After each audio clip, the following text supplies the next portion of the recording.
ವಿಶೇಷವಾಗಿ ನವರಾತ್ರಿ ಅಂಗಭೂತವಾಗಿ ಇವತ್ತು ಅಷ್ಟಮಿಯಂದು ಶ್ರೀ ಬನಶಂಕರ ದೇವಸ್ಥಾನದಲ್ಲಿ ದುರ್ಗಾ ಹೋಮವನ್ನು ಮಾಡಿರುವಂತಹ ಈ ಪೂಜೆಯಿಂದ ಆ ದೇವಿಯು ಸಂತೃಪ್ತಿಗೊಂಡು ಇಲ್ಲಿ ಬರುವಂತಹ ಭಕ್ತರಿಗೆ ಉತ್ತರೋತ್ತರ ಅಭಿವೃದ್ಧಿಯನ್ನ ಮಾಡಲಿ, ಈಗ ಬಂದಿರುವಂತಹ ನಿಮಗೂ ಕೂಡ ಉತ್ತರೋತ್ತರ ಅಭಿವೃದ್ಧಿಯನ್ನ ಮಾಡಲಿ ಅಂತ ಹೇಳ್ಬಿಟ್ಟು ಎಲ್ಲರೂ ಕೂಡ ಮನಸಾಭಿಷ್ಟವಾಗಿ ಪ್ರಾರ್ಥನೆಯನ್ನ ಮಾಡ್ಕೊಳ್ಳುವಂತದ್ದು.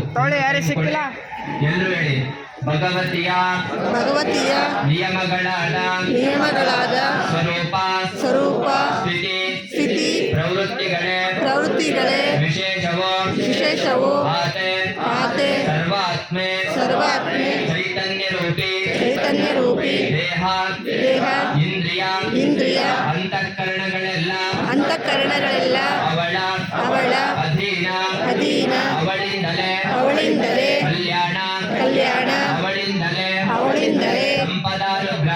ಸಂಪದಾನುಗ್ರಹ ಸಮಸ್ತ ಬೋಧಕಾರಕ ದುಃಖ ನಾಶ ಕಾರಕಳಾದ ಶ್ರೀ ಬನಶಂಕರಿ ದೇವಿಯನ್ನ ಪ್ರಾರ್ಥಿಸೋಣ.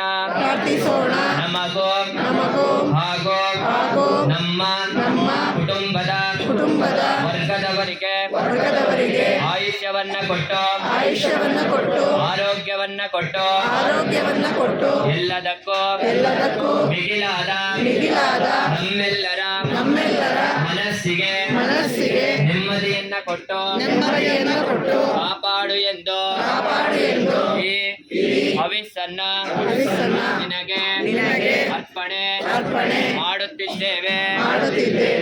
ಓಂ ಸ್ವಸ್ತಿ ಶ್ರದ್ಧಾ ಮೇಧಾ ಯಶಃ ಪ್ರಜ್ಞಾ ವಿದ್ಯಾಂ ಬುದ್ಧಿಂ ಶ್ರಿಯಂ ಬಲಂ ಆಯುಷ್ಯಂ ತೇಜಃ ಆರೋಗ್ಯಂ ದೇಹಿ ಮೇ ಅವ್ಯವಾಹನ ಯಾ ದೇವಿ ಸರ್ವ ಭೂತೇಷು ವಿಷ್ಣು ಮಾಯೇತಿ ಶಬ್ದಿತಾ ನಮಸ್ತಸ್ಯೈ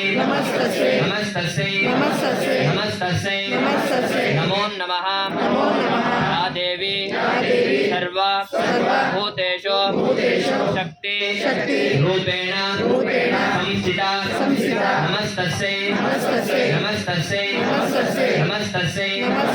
ನಮೋ ನಮಃ ನಮಸ್ತೆ ಪುಂಡರೀಕಾಕ್ಷ ನಮಸ್ತೆ ಅಮರಪ್ರಿಯ ನಮಸ್ತೆ ಜಗದೋದ್ಧಾರಕೆ ನಮಸ್ತೆ ಶ್ರೀ ಬನಶಂಕರಿ.